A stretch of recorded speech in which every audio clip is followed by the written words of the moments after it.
মাথা ছাড়া কেউ কোনোদিন বাঁচতে পারে? কল্পবিজ্ঞানে তো এসব স্বাভাবিক ঘটনা, কিন্তু বাস্তবে অবিশ্বাস্য মনে হলেও এমনটা দেখা গেছিল একটা মুরগির ক্ষেত্রে।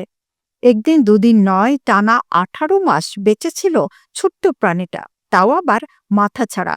খাবার দোকানে মুরগির সাপ্লাই করতেন কলোরাডোর ফুরটা শহরের লয়েড ওলসেন ও তার স্ত্রী ক্লারা। ১৯৪৫ সালের সেপ্টেম্বরের এক সকালে প্রায় ৪০টি মুরগি কাটার পর তাদের নজরে পড়ে ধর থেকে মাথা আলাদা হলেও একটি মুরগি টলতে টলতে হেঁটে দৌড়াচ্ছে। মাথাহীন মুরগির মৃত্যুর অপেক্ষায় সেটিকে একটি বাক্সে রেখে দিয়ে ঘুমাতে যান দম্পতি। পরদিন সকালে ঘুম ভেঙে তারা যা দেখলেন তাতে অবাক হলেও কম বলা হবে। সোনার ডিম না পারলেও এই মুরগির ক্ষমতা যে তার চেয়ে কিছু কম নয় তা বুঝতে দেরি করেননি ওলসেন। দ্রুত খবর ছড়িয়ে পড়ে ছোট্ট শহরে, টনক নড়ে সাংবাদিকদের। দুদিন আগেও যার পরিণতি লেখা ছিল খাবারের প্লেটে, রাতারাতি সে হয়ে যায় সেলিব্রিটি।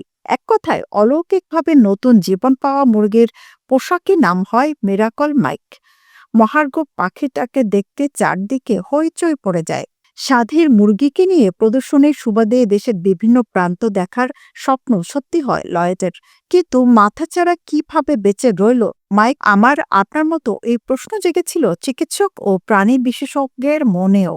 কারণ পরবর্তী সময় অনেকেই দ্বিতীয় মিরাকল মাইক বানাতে গিয়ে ব্যর্থ হয়েছেন। তাহলে কোন জাদুক পাঠির ছোঁয়ায় বেঁচেছিল মাইক?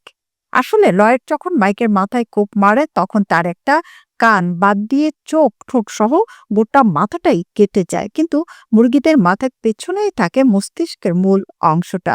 মাইকের ক্ষেত্রে আশ্চর্যজনকভাবে বেঁচে যায় তার মস্তিষ্কের ৮০% অংশই। মাইকের অস্তিত্বের এই অংশটাই তার শ্বাস প্রশ্বাস, হৃদস্পন্দন, খিদে, হজম নিয়ন্ত্রণ করত। সময় মতো মাইকের ক্ষতর কাছে রক্ত জমাট বেঁধে গিয়েছিল, ফলে সেভাবে রক্তক্ষরণও হয়নি। মাথা না থাকায় একটি ড্রপারে করে তরল খাবার ও জল সরাসরি খাদ্যনালীতে ঢেলে দেওয়া হতো। সিরিঞ্জ দিয়ে খাদ্যনালীর চারদিকের ময়লা পরিষ্কার করে দিতেন লয়েড। এভাবেই সব চলছিল। একবার পশ্চিম আমেরিকার ফিনিক্স শহরে প্রদর্শনী শেষে একটি মোটেলে বিশ্রাম নিচ্ছিলেন লয়েড দম্পতি ও মাইক। হঠাৎই একটা শব্দে দম্পতি চমকে ওঠেন। দম আটকে মাইকের প্রাণ তখন ওষ্ঠাগত।